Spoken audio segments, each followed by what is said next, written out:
महाराष्ट्रातील होतकरू आणि प्रतिभावंत कलाकारांना हक्काचे व्यासपीठ मिळवून देणाऱ्या प्रकाश देसाई सामाजिक व सांस्कृतिक प्रतिष्ठानच्या वतीने पालीनगरीत राज्यस्तरीय एकांकिका स्पर्धांचे आयोजन केले आहे।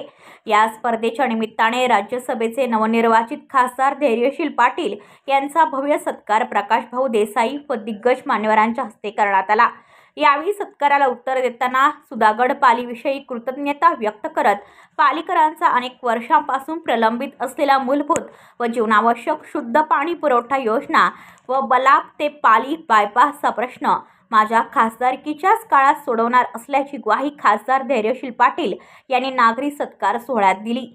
राज्यस्तरीय एकांकिका स्पर्धेप्रसंगी सत्कार सोहळ्याच्या विचारमंचावर खासदार पाटील यांनी पालीकर जनतेच्या पिण्याच्या शुद्ध पाण्यासारखा अत्यंत जिव्हाळ्याचा तर बाह्यवळण म्हणजेच बायपास या महत्त्वपूर्ण व अत्यावश्यक प्रश्नाला न्याय देण्याची भूमिका घेतल्याने प्रकाश भाऊ देसाई यांच्यासह अन्य संस्थेच्या पदाधिकाऱ्यांनी खासदार महोदयांचे आभार मानले। खासदार धैर्यशील पाटील पुढे म्हणाले की खासदार म्हणून मला माझ्या सुधागडसाठी अत्यंत महत्त्वाचे योगदान द्यायचे आहे। यामध्ये पालीला स्वच्छ मुबलक पाणीपुरवठा योजना कार्यान्वित करणे व अष्टविनायक तीर्थक्षेत्र असलेल्या पालीची वाहतूक कोंडीची समस्या कायमची सोडवणे, यासाठी पालीचा बाह्यवळण रस्ता हे प्रश्न खासदारकीच्या काळात सोडवण्यावर प्रामुख्याने भर देणार आहे।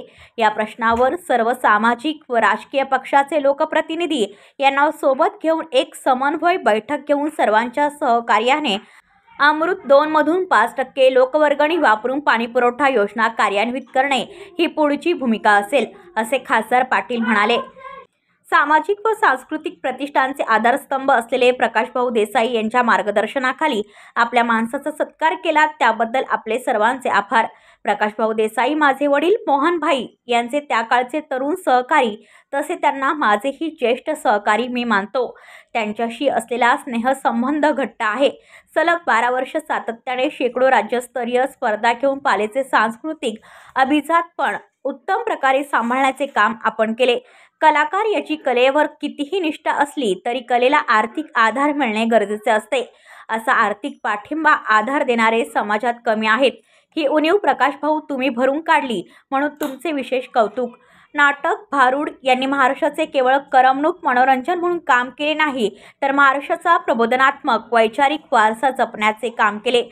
महाराष्ट्र पुढारलेला आहे असं म्हणताना यासाठी अनेक कारणे आहेत, त्यापैकी नाट्य चळवळ हे महत्त्वाचे कारण आहे, असे खासदार पाटील म्हणाले।